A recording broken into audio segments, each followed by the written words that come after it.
Thank you, everybody, for joining us. We want to talk about compression and compression thinking today. Our premise is based on Robert's book. We call him Doc, so you'll hear us refer to him as Doc. Doc's book, Compression. We really do think it offers a different look at improving performance with sustainable business practices. Well, one of the things driving this is the recognition that we are in the middle of a new reality.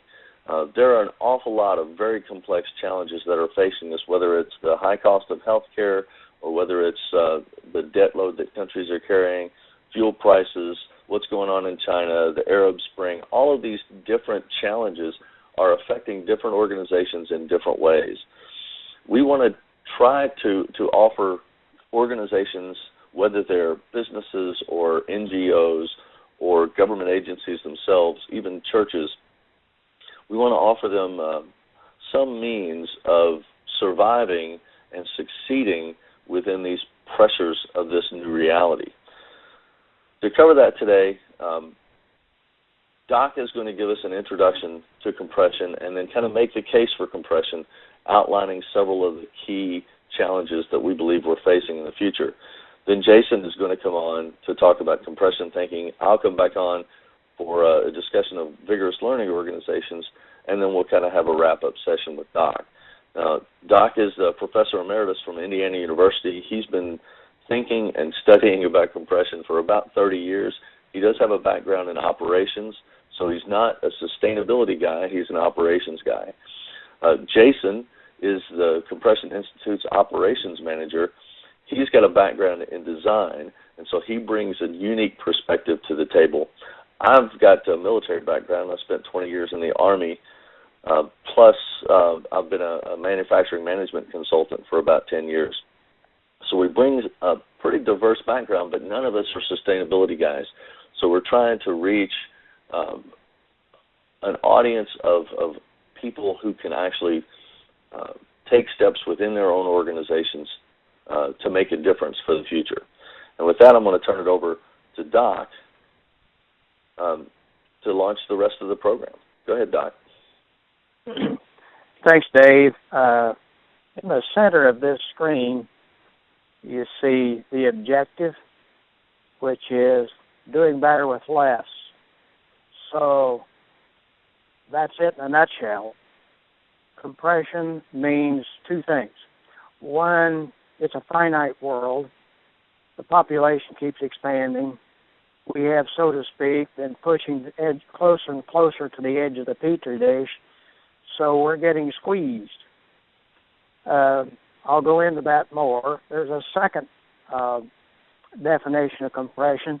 To cope with this, we as individuals, and particularly as working organizations, have to learn a lot more, a lot faster, and be able to act on it. So we've divided this presentation into three segments. I'll be dealing with the section that you see up on the upper left called Why, the Case for Compression.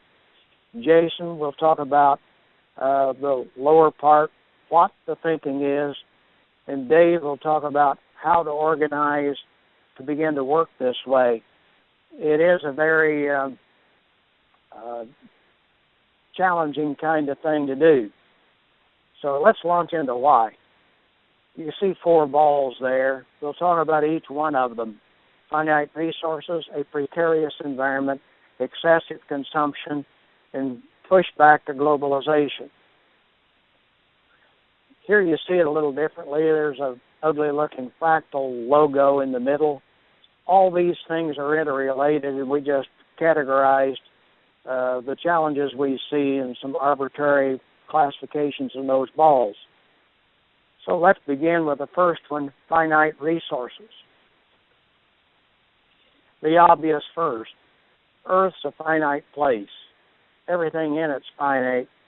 Yes, we might get some meteorites or other things in. There may even be water coming in from outer space, etc., but mostly we're dependent on energy from the sun, and we're just here. And we have begun to approach the limits of our resources in a good many ways. This is a particularly important aspect of that. You can talk about peak oil and sometimes we even talk about peak water. Nobody knows exactly where those boundaries are when you cross them. But return on energy is a fairly important concept to identify when we're getting close. What you're seeing there is a pretty ugly picture of the Canadian tar sands, the Athabasca sands. The small inset picture is Spindletop. That was the first Texas oil gusher in 1901. And the numbers you see are returns on energy. Nobody knows exactly what it was for Spindletop, but over 100 to 1. You didn't have to put much energy down on the ground to get a lot more out. The Canadian tar sands are a different story.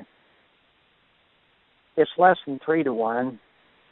Could be less than 2 to 1. I've seen estimates anywhere from, say, 1.8 to 2.5, and what does that mean? That you're getting, say, about 2.5 barrels of oil for every one you burn. This is a big reduction in the return on the energy economics, no matter what the dollars tell you. And at the Canadian tar sands, speaking of dollars, it's $60 to $70 a barrel, and you can make some money at it. But you can deceive yourself without looking at the actual return on energy. By the way, this return on energy applies to almost everything. When you mine for, say, coal, that takes energy. When you dig any kind of ore out of the ground, that takes energy. The more dispersed a natural source becomes, the more energy it takes to get it together, and that's beginning to cause us some trouble. So if you file away something, take a look at return on energy, because if you look at any solution and say, could this thing, even like a photovoltaic cell, could this thing produce enough energy to reproduce itself and have enough left over to do anything? And that takes the baloney out of a good many proposals. Let's move on. Precarious environment. The term precarious was picked deliberately. We don't know exact limits there either. We're probably not all going to die tomorrow or even exactly on time in 3 or 4 years, but we're getting into a situation where there are thousands of ways that we can cause an awful lot of trouble for ourselves, if not by accident do ourselves in. This is an arbitrary little picture of a frog in the pan, and you've probably heard that expression, the problem of the boiling frog, that it doesn't realize it's starting to get hot, so it doesn't jump out and lets itself boil. It's not really true, but that and other analogies describe the problem of conditions becoming worse and creeping up on us, and we or the leadership doesn't realize it, so we don't take action quickly enough.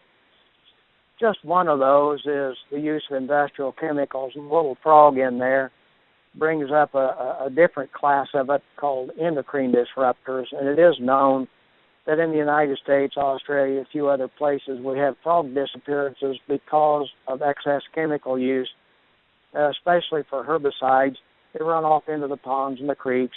The frogs absorb them, and then they have sexual malfunctions and can't reproduce, and so you have frog disappearance. There are other reasons for frog disappearance, so it gets complicated, but that's just one. I don't know how many of those situations there are, and I've not found anybody that can tell you the entire gamut of all these concerns. Here's another one: excess consumption. We simply use too much. That's especially true in the advanced areas of the world. This is a great billboard, maybe from the United States, but you can probably recognize this character and a few of the stats on it. One of them that's amazing is that the average American drinks 50 gallons of cola or soda per year. The 126 pounds of petroleum use for transport is only a part of our petroleum use. The solid waste use has leveled off in the last 10 years, but it's still a lot of stuff and a lot more than we ought to be using. And that starts to bring us around to our clincher on this. maybe 1.5 billion people use 75% of the resources, and that's measured by stuff that's bought and sold, traded energy. So they use most of it. That includes me, Dave, in the U.S., we're big consumers. Everybody else in the world gets about 25% to get along on. And so excessive consumption going on too long can lead to a picture just about like the one you see in the screen. But the key part of this is if we've got to cut how much we use, we've got to do a lot of cutting where the use is done, where we consume, and that's in the advanced industrial countries. And you do not need to think very long to realize a lot of people don't want to do that. So we have a problem here, and this is a huge challenge. It's arbitrary, but the timeline's short, so let's describe it. By 2040, not 2050, by 2040, globally develop a quality of life somewhat like industrial societies today, but using less than half the virgin raw materials and less than half the energy is in the year 2000, not today, and with no known toxic releases. Look at that year 2000 that we said we were going to cut back. Actually, usage of traded energy in the first decade of the century went up globally about 21%. We are not doing what we need to do at all, and it's not good enough to say we will substitute our way out of this. We've got to come up with something different. Now, we have a lot of protests around the world, always did. They're not going away. But this kind, you can expect to increase. We have protests in the U.S. and Canada over the Canadian tar sands. That's probably a globally recognized version of this. Most of us want the benefits of industrial society, but we do not like to personally pay for it when it tears up our backyard. We don't want to pay the price. We have to do something about that, and what's the easiest way to do it? Drastically reduce what we use. That's a very tough challenge, but it's at least understandable. Almost anybody in business can tell you that unless you have a fairly simple objective, you can't get a lot of people moving on it, and that's one way to cut. It won't eliminate the problems, but it makes nearly all of them get smaller. This is a summary of what we've said. You can see all those things interrelate, and you can't begin to get all of our challenges on this one chart. So here's a question for you, because the tough part of this is, we got these global challenges. What can I do, or in particular, what can my work organization do to deal with it? So maybe you can make a response to that. And we're about time for Jason to tell us what compression thinking is. Okay, thanks, Doc. So Doc just talked about the why. Why do we need to really start doing more with less? Now I'm going to talk about the what. What do we need to change to really start doing more with less? And I think this quote by Einstein sums it up well. I think a lot of you are familiar with this. We can't solve problems by using the same kind of thinking we used when we created them. So we need to start thinking differently, and we need to change our business models. For many, this means to just wake up and start thinking and stop relying on somebody else to swoop in and fix everything. In Western cultures, we tend to treat these people, these problem solvers, as heroes. They climb up the corporate ladder because they have all the answers. Now, there's at least two problems with this hero mentality. First, it reinforces the idea that problem solving is this guy's job, not mine. And second, as problem solvers move up in the company, they've gotten used to having all the answers, of being the hero. But complex and wicked problems, they need input from multiple perspectives, and they can't be solved by superhero leaders alone. To really solve complex problems, we need to get away from linear thinking and oversimplifying the relationship between events, and instead start thinking about the more complex systems relationships. To do this, compression thinking pulls together concepts and practices from a broad range of disciplines, including systems thinking, transformational leadership, lean thinking, and concepts and ideas from the design world. But changing our thinking isn't going to get us where we want to go. We really also have to change our business models. And we have to start thinking about how can we do more with less or do better with less, which is in sharp contrast with many of the existing business models, which is one we call the jackpot model, which is about high risk and high reward. Think derivative trading, drilling into oil in the Gulf of Mexico, and real estate speculation. Or the entitlement model, which is characterized by organizations that are money-making machines for their owners. They're reluctant to change anything that jeopardizes an existing stream of income. So think about the automotive industry or healthcare, or mining industries. These are a few examples of industries that it's really hard to change direction quickly. And then there's the family farm model, which is about leaving things better or at least as good as you found them. And this aligns real well with compression thinking, which asks you the question, and this is rhetorical, can you constantly reinvent your business model so that you and your customers use fewer resources? Well, many organizations already have taken a step in the right direction by adopting the triple bottom line approach. But for some of them, the focus is still on profit first, then on satisfying the customer, and finally, and somewhat reluctantly, they might be adhering to environmental regulations. But instead, we'd like you to start thinking about your organization as part of the physical world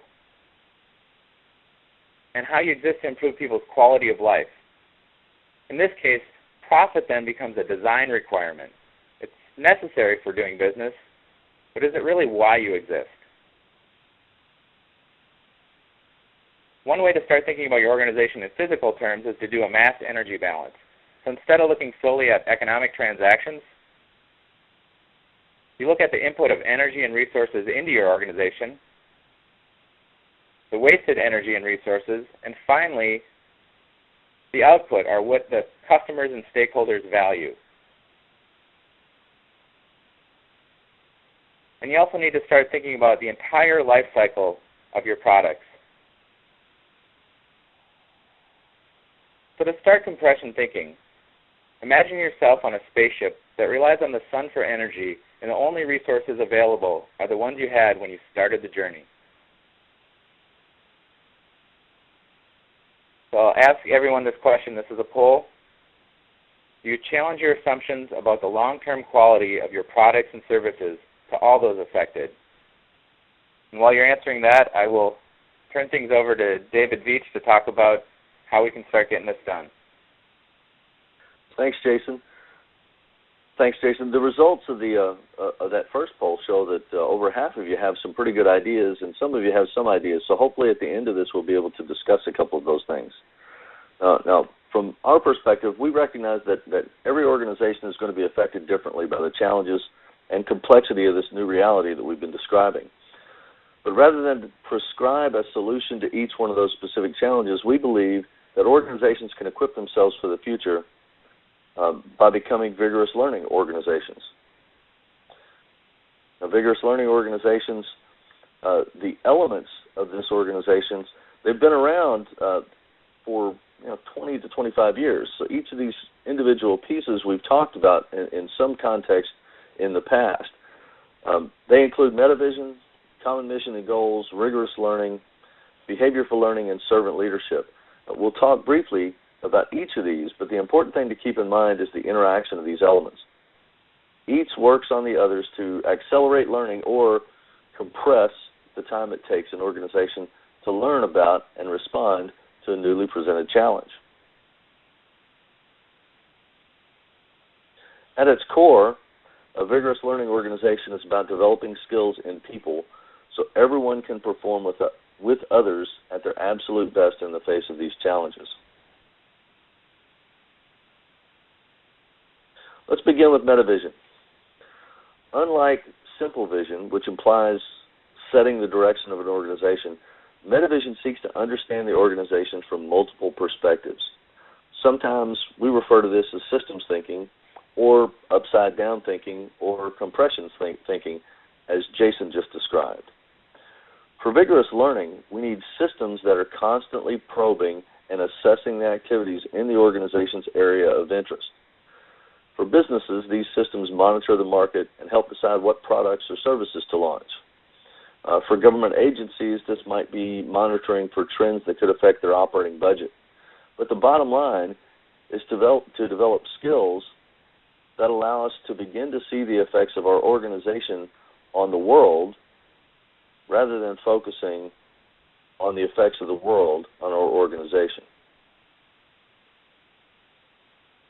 Under Common Mission and Goals, that Metavision allows us to clarify the mission, and it allows us to set goals and communicate them to create ownership among all the stakeholders.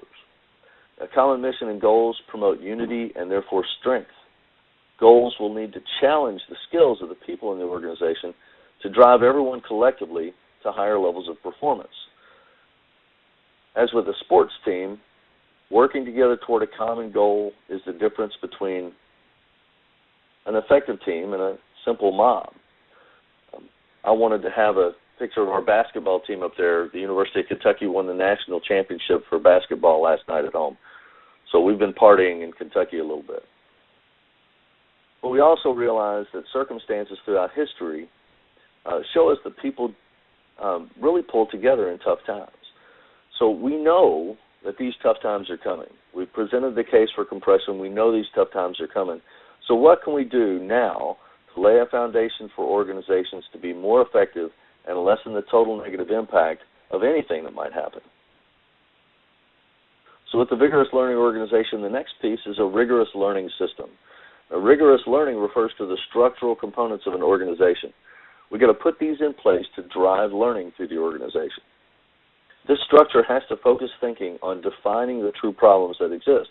I mean, one of the most significant challenges we have is that so many people disagree on whether there's a real problem or not. Often the problem is such a nature that it becomes very difficult to state clearly what it might be. We call these ill-defined problems or sometimes wicked problems that require a degree of wisdom to solve. And how do we develop that collective wisdom in our workforce? A rigorous learning system includes a structured process to identify and clarify the overall problem context, then break that down into chunks that we can manage while not losing sight of the whole. This system will further include an archiving system that allows us to easily access previous work done on the same or related problems that might continue to plague us. One structure that we've introduced is called the C4 process.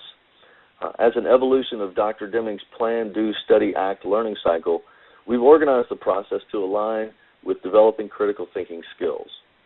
First, we clearly identify the concern and seek to understand the full context. Here, we ask people to relate how the problem affects the overall mission of the area experiencing the problem, and then ensure the organization assigns the proper people to begin working through this process. So here we want to get a diversity of perspective brought into this to really take a look at this hard problem.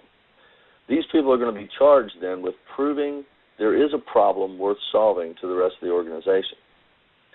Next, we're going to find the root causes of that problem through analytical means. Then we're going to develop, evaluate, and plan the implementation of multiple countermeasures, not just one. And then whichever one we select and implement, we're going to confirm that that countermeasure was effective. So, in short, C4 stands for concern, cause, countermeasure, and confirm. As we gather data and solve problems, we need a system that is going to allow us to catalog each to serve as a reference for the future should the problem return in some form. Frequent use of this knowledge base is going to reinforce and accelerate learning. So, what happens when people don't even agree that a problem exists? Next up in this vigorous learning organization is a behavior for learning. Now, the outcome of that rigorous learning system, which is aligned with the mission and goals of the organization, is going to be new behaviors for learning. The behavior we seek reflects constant curiosity about the operating environment, so people everywhere actively seek out problems. This turns ordinary people into entrepreneurs, seeking those problems, seeking those opportunities. Now, this requires a high level of self-efficacy among the workforce. Self-efficacy is a particular type of self-confidence that is very task-specific. Now, these people with high self-efficacy aggressively improve their own workplaces. They're much more willing to try new things than other folks, and they persist after failures. Now, these are all valuable traits for volunteers or employees. Our systems also need to provide boundaries and guides that offer the organization enough stability to measure performance improvements and carefully track the consumption of resources. It needs to be okay for people to report problems like the spilt milk on the screen. It needs to be okay for us to try things and fail. We also need to include methods that are going to pull people back when behavior strays off track. Maybe in a meeting when things get too negative, or when somebody really has a personal attack. Finally, no successful organization survives for long without effective leadership. We believe that developing servant leaders will create the kind of atmosphere that will allow a vigorous learning organization to thrive. James Hunter defines servant leadership as the set of skills of influencing people to work enthusiastically toward goals for the common good. And he adds this final caveat: it's with character that inspires confidence. That confidence is really the self-efficacy that I mentioned a minute ago. We as leaders can do things to shape an individual's self-efficacy and drive their willingness to do those things, like try the new things, to work on their own workstations, and to persist in the face of failure. So let's say this another way. In military units, with my military background, this kind of resonates with me. Everyone knows that the mission is first. It's the same with any organization, though. I mean, the organization exists to satisfy its mission, whatever that might be. Mission first, and the only way to do that sustainably is by placing the needs and the welfare of the troops just below the mission. So employees, troops, volunteers, they all need to recover from any kind of traumatic or challenging events that they've experienced, but their needs come first. Next, we satisfy the needs of the leader. And then finally, to make this work, the entire organization really has to operate on facts. That's the only way to build trust. We have too many systems and too many organizations that have for hundreds of years obscured or modified the truth so that we're not punished for any perceived negative data. We want to bubble things up that make us all look good. So to create the right kind of behaviors and leaders, we have to be much more transparent, especially to satisfy the needs of the coming generation of volunteers and workers. Said in a slightly different way, servant leadership behaviors result in having the authority to operate effectively. Authority represents the truth as the outcome of this type of leadership. To attain that authority requires leaders to have the will to make tough decisions and to enforce the rules of the learning system. Among the most difficult of these decisions is to decide how to treat your people. We believe that the collective set of leader behaviors can be summarized with that word, love. And it captures the typical attitude of parents toward their children, accepting responsibility for developing their skills, protecting them from harm, challenging them to greatness, and disciplining when required. These all place the needs of the followers above the needs of the leader in acts of selfless sacrifice, and the result then is authority. None of these components stands alone. It's the interaction of each piece that strengthens and sustains the organization.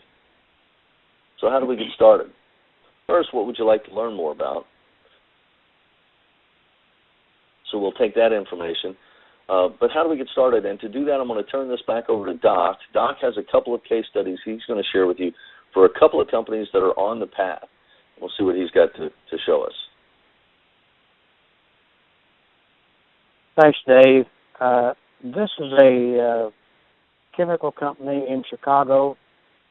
The product is cleaning chemicals. The fellow in the picture is a guy we wanted to get on video and it wasn't going to work, so I'll just describe what it is. Portion Pack has changed its business model so that they sell education about cleaning and the chemicals come with it.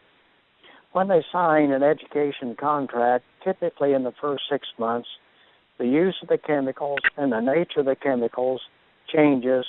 It goes down by 20 to 40%.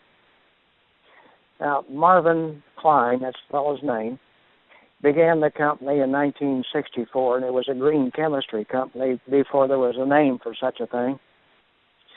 But I want to come back to that education program because it's the key, and I think it's a key to a great many changes in business models. Emphasize the quality of the outcome, because after the first 6 months or so, the effect of decreasing chemical use and changing the nature of it does a great deal to improve the efficiency of the cleaning, but the important part is the effect of the cleaning. So sometimes the training program's called OS1. Every janitor gets 3 weeks of education before they pick up a rag. That's important. Development on what are microbes? Where do they hide? Why is it important to get rid of them? Are all microbes bad? What's dirt? Where does it cling on surfaces? What is some basic ideas of epidemiology? What needs to be done to improve the quality of an indoor environment? If people understand the why, they can use their head to improve what and how they do it. When people clean this way, they usually do it in a big building and in teams. And one critical part of that is the beginning of shift and the end of shift meeting. At the end of the shift, to report what you saw that needs improvement, change, correction, and that could just be a leaky faucet, or it might be, it looks like somebody was trying to pry a window here. Maybe somebody should look into this. Bring this up for another reason. In many countries, we do not think of the janitors or the cleaners as being people that need education, development, a lot of thinking. Anybody could do that. Not necessarily the case. If we want a better kind of world, we have to look at the underside of it. We all create dirt. We don't like to clean it up. We all have to do that, at least some. And looking at that is very important. Maybe you can get in on a business opportunity improving the built environment. I don't care whether that's some great big hotel that's fancy or whether or not the shacks in some of the slums in just about any city in the world. There are 2 more companies that I'll mention briefly. Sekisui Housing Division, Sekisui Chemical Company, Tokyo. They have a big chunk of the residential building market in Japan, but a very key part of this company is that they show most of the attributes that they've described as a vigorous learning company, and 2 key parts of that. One is that everybody learns the drawing system, so they can look at a drawing and communicate. It cuts out an awful lot of communication fluff and garbage and miscommunication. Second, they all learn the improvement process or the innovation process of that company so that early on they're able to participate. Now they're a learner. And third, for the environment, it's steel frame modular housing. So let's say after 30 years, you'll do a facelift. At the end of 60 years, you evaluate whether or not this thing may need replacing, whether it can go on, et cetera. In other words, they're selling a house, but they're also selling an ongoing plan that could go into perpetuity on having a great indoor built environment and sustaining that indefinitely. If they take apart one of their own houses, they can recycle at least 70%. If it's something else, it may drop to 30%. The last one's Ventana, and that's a different market. It's medical. Ventana makes histology machines. Those are the things that are sold to hospital labs, and you take a biopsy, you look at tissue, and you see whether a cancer is growing. So their mission is to find cancer faster for all practical purposes. But key to this is that the design strategy is to make every new generation of machine smaller, use less reagent, give more information faster, and with that, very important, comes the training of the technicians that use the machines to manage a flow of work so that, in fact, the promise of the machine is delivered. Many of their people are in the field with the mission of making that happen. It's also one of the few companies that I know that really is working strategically to put an existing business model, out of existence and take up with another one. They do not regard themselves as being attached to a given business model. That's very important. Way down the line, you might be able to do what they're doing in a very different way. Maybe as part of the movement to have medicine in lot sizes 1, sometimes called patient-centered medicine. If we can really do that in about 10 to 20 years, we will have a complete revolution in the business models of medical instrument companies, and particularly pharmaceutical companies. Most of them know that. They're having great difficulty moving themselves in a direction to actually accomplish it. And so those are 3 examples, maybe just to get started. So what can you do? Our idea is to form a compression thinking group. Sometimes we call it an action thinking group because we want people that learn how to do better, not just learn for academic purposes. If you're interested in forming a compression thinking group, could you contact us? You've got my email there at the bottom. You can even phone me. That's okay. Please visit our website and get started on this. It's not possible in a short webinar to cover the scope of this, but if you get started with the thinking, you do your own development and you go on from there. We can't solve all the world's problems. We think we have a pattern of thinking that will help people solve the world's problems, and that's what we're up to. So thank you for listening, and we're open for questions. Hi, Robert. Thanks so much for that. And thank you, ladies and gentlemen, for sticking with us throughout the whole session for this really insightful and very different presentation altogether. So now we've opened up the floor for questions, and I noticed one had come in already to my account here personally, and this was from Carlos Gonzalez. I think this is one for you, David. I know you've typed this into me, but it might be one that might be worth sharing. So this is, in the 4C model, cause is written in singular. Why is that? That's just the label. We recognize that there might be multiple root causes interacting somewhere within a system that are the causes of the problems. So we don't really teach people that there's only one. So we teach people how to analytically find the things that are causing the problems at the very core. And so we teach that there may be several. So the label by itself is singular, and that's a good feedback. I might have to change that. Great. Thanks for that. Now, just before if there's any more questions, ladies and gents, please keep them coming, not a problem. But just wanted to draw everyone's attention one more time to just the screen you have open up in front of you. Robert's absolutely right. If you want to get some more information on how to get this compression thinking started, please feel free to sort of jot down the details. Now, I've had 1 or 2 people already ask me if the content will be shared. So that's a question for, again, Robert, David, and Jason. Are you guys quite happy to share some of the content that was introduced today? Absolutely. Oh, yep, absolutely. They can copy and steal freely. Yeah, thanks for that. I mean, of course, everyone, if you want any more information, I know this is a relatively unknown concept to a lot of you, and which generated a lot of interest. And, if you want to find out more, just log on to the Compression Institute site. Now, we have a couple of minutes. I'm just noticing for any questions or anything, and we're okay so far. Is there anything at all, Robert, David, or Jason, any last moment things that you might have left out due to time constraints that we can cover? I know we've had the poll responses come in about what people would like to know more about, so that might be something interesting to take a look at right now. I noticed in the last question that 45% wanted to know more about compression thinking. That runs pretty deep. You can only start in a webinar.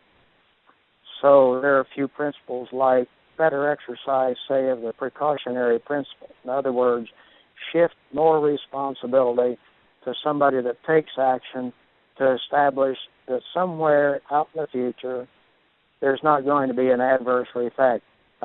You can't do that perfectly, but today in the United States and elsewhere, many companies want to wait for the regulator to say, whoa, stop, something you're doing isn't going right, you didn't think about it enough, change something. And that's exactly the attitude we need to get beyond.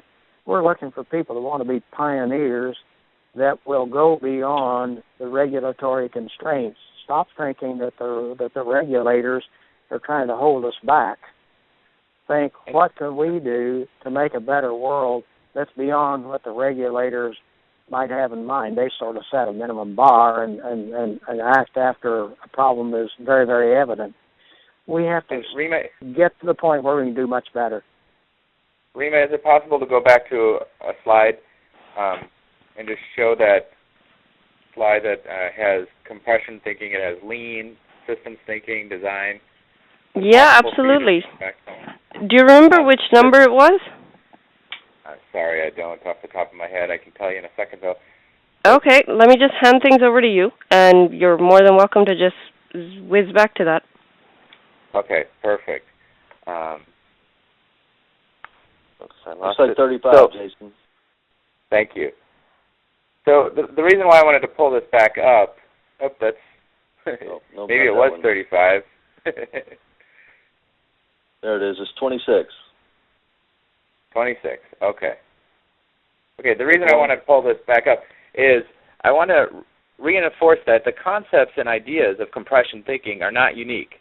But one thing that we've observed is that there's a lot of great work going on in different fields of systems thinking, a lot of great work going on around sustainability in the design world, some cutting-edge ideas about new leadership styles, and ideas coming out of quality, but a lot of these areas haven't really pulled together and kind of synthesized this information.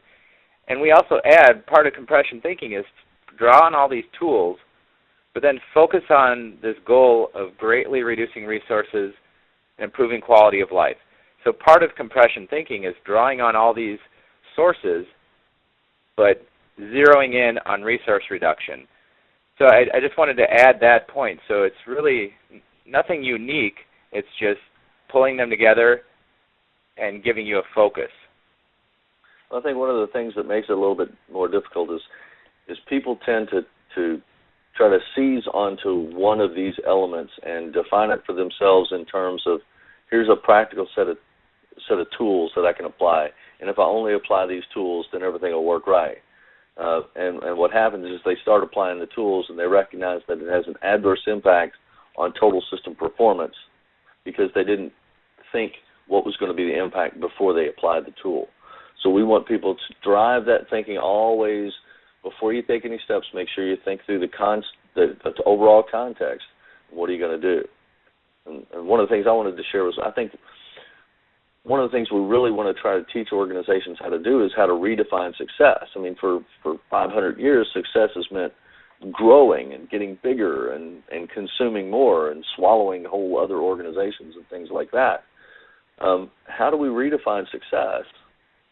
By compressing our footprint, compressing our resource use, compressing our learning cycles. What's success look like then? And a lot of these things we don't have answers for, and that's why we want these compression thinking groups, these action thinking groups, or action learning groups, whatever we end up calling these things. We want people to be getting together and thinking through some of these issues. What kind of things can we lay as a foundation to prepare us for future shortages?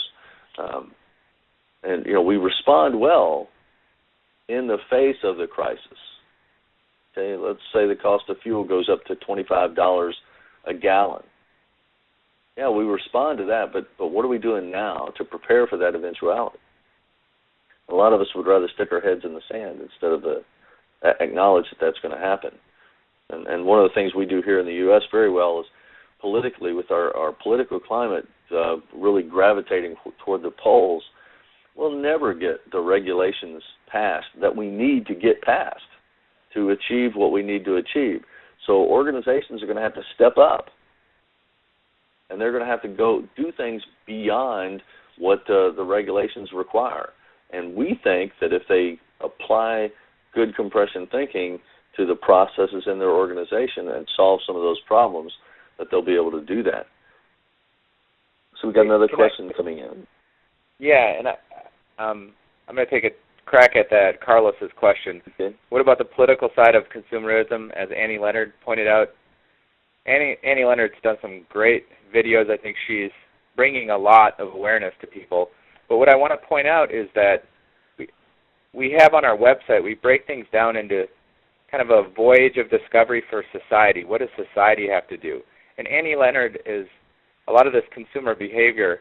Some of it's at the individual level, and they have to become more aware and change their behavior, but some of it is at, as you mentioned, the political side. So we're trying to focus on, at the organizational level and the individual level at the Compression Institute. We hope some of this will bubble up, as Dave said. We're not waiting, expecting organizations to wait for political change, but we're focusing on what you can do now, even if the political side of things doesn't change. So I just wanted to make that point to Carlos, that we're definitely concerned about these issues, but our focus is on organizations and individuals. Add one thing there. I think the best opportunities looking at changing a business model will come from looking at a city, a community, an area, a town. What can be done in that town to improve the quality of life there? And what are your business opportunities to participate in some way doing that? It probably will require an organization that is a much better collaborator than most are today. If you're to summarize this, if the objective is to sell more and more and more, we're kind of all on our own doing our own thing. If the objective is to improve an environment, we're not all on our own. What one company does affects a good many others. I like the built environment as an example of companies involved in that for a specific building having to adapt what they do to that building, because they're all a little bit different. But you look at any community and you're trying to improve a life without using so much stuff. You've got an awful lot of education to go through to explain to people what you're trying to do, why you're trying to do it, and why life will be better. So wish everybody well at that, but there definitely are business opportunities doing that.